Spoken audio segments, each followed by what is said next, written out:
thanks so much for doing it. In October 2014, former Ghana and AC Milan midfielder Michael Essien was the victim of a false social media hoax claiming he had contracted the Ebola virus. Both Essien and AC Milan vehemently denied the rumors, and he later supported the hashtag United Against Ebola campaign to educate the public about the disease. Well, the disease is very dangerous and it's killing people every day. And I think if you educate people, especially the kids, it's more important, so they will know how to go about it when someone is infected by Ebola. And how important do you think you're obviously well recognised the world over, but obviously in Ghana, you're a hero there. How important do you think it is for you to sort of front that campaign? Well, all I'm trying to do is to try and help the victims, and hopefully if we can, with other people, if we can help to stop this killer disease, because as I said, it's killing people and it's not very nice, and you see people dying, especially kids, pregnant women and stuff like that. It's very helpful. So if we can try to stop it or try to help, it will be a good thing. And there's an auction tonight, isn't there? What sort of things will you be auctioning? What do you think will raise the most money tonight? Well, I don't know, but we've got a lot of items, football shirts, holidays, football gloves and stuff like that. But the main aim is to raise enough money, because I'm joining with Dr. Pugh, the gentleman who discovered the Ebola in Africa. So I'm joining with him and Penguin's book to write the book. So, and the book will be free of charge for the kids in school. So we'll try and raise enough money so we can start writing the book and give it out for the children. And haven't you got some lots from? I know obviously you've got Messi, Ronaldo shirt there. Haven't you got a Messi shirt tonight and a Ronaldo shirt? We've got Messi, Neymar, and Ronaldo. Yeah. Okay, so which one do you think will raise the most out of Messi? I don't know, but as you said, we're trying to raise as much as we can, so we can start writing the book. And I've seen footage of your trips to Ghana and the reception you get there. How much do you enjoy going back and using your influence to do good things? Well, I love going back to Ghana. Well, that's where I come from. I still have my family there, my mom, my sisters, and some old friends. So I enjoy going there. I go to Ghana every summer. Once the season is finished, I go. I don't go on holidays with friends or whatever, but I just go straight to Ghana and spend my holidays there. So. And do some charity work as well. Yeah, Well, don't worry, that'll be definitely reflected in the piece. And just one final question: there was a strange incident, wasn't there, on social media? This whole Ebola thing. Where you were at Milan at the time. If you could just talk, I've seen you talk about that before, but it was a strange coincidence because you were thinking of putting some of the foundation's work towards Ebola anyway, weren't you? This Twitter thing. Yeah, it was crazy, but I was at home one evening when the team doctor called me. Sorry, I didn't even know about it, and he said, "Oh, have you seen this thing going on that you've got Ebola? So I'm calling you to tell you it's not true. It didn't come. It's not."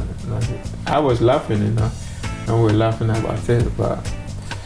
Then after I said, okay, I'm not gonna take this in a negative way. I would rather use it in a positive way. So that's how I came up with the Ebola campaign, and we launched the campaign at the House of Commons, and it went really well. And basically tonight's event is to raise funds and and take it from there. Just a couple of final questions, then we're done. More generally about football. I know you're a Panathinaikos player now, but just how good a manager is Jose Mourinho? Well, he's very good. I know you guys know about it, and he's good. He's a very special man, and he really knows how to get the best out of his players. He knows how to talk to his players, and he's very tough. He's a very tough guy. Because you dedicated, I think, a goal for him, didn't you? Your last goal for Real. I mean, did you have you were there for many of his all his years at Chelsea, I suppose. Did you have a very close relationship with him? Yeah, I did, because he's the man who brought me to Chelsea. He did everything. It was a very difficult negotiation between Chelsea and Lyon, because the Lyon president was being very difficult. But Mourinho was there every day. Mourinho and Peter Kenyon, they were there every day. Mourinho was talking to me every day, sending me a message, and we'll do everything to get you here. And I said, okay, I'm ready. And he managed to get me to Chelsea. And a couple more questions about Chelsea. How good do you think this team can be? They won the Premier League and they won the League Cup. Their fans want more. They always will want more. How good do you think this second Mourinho Chelsea era can be? Well, I think his first era was he has players with very big character, very big egos, and he still managed to win things for the club and for the fans. And I think with the new Chelsea now, I think they've got more of players with a lot of flares, like Hazard, Willian, Fabregas, and Denlo. So I think they're still good. They're still good, very, very good, and they will win a lot of trophies for Chelsea and for the fans. As you said, the fans always want more. It's not easy, but I think they've got the players to do it, and they've got the manager who always keep them going. With Mourinho back, you don't fancy slotting back in there for another season maybe?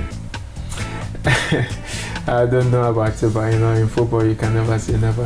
Everything can happen, and everything happens very quickly. So we'll see what happens. But at the moment, I'm away now. Just for Panathinaikos in Greece.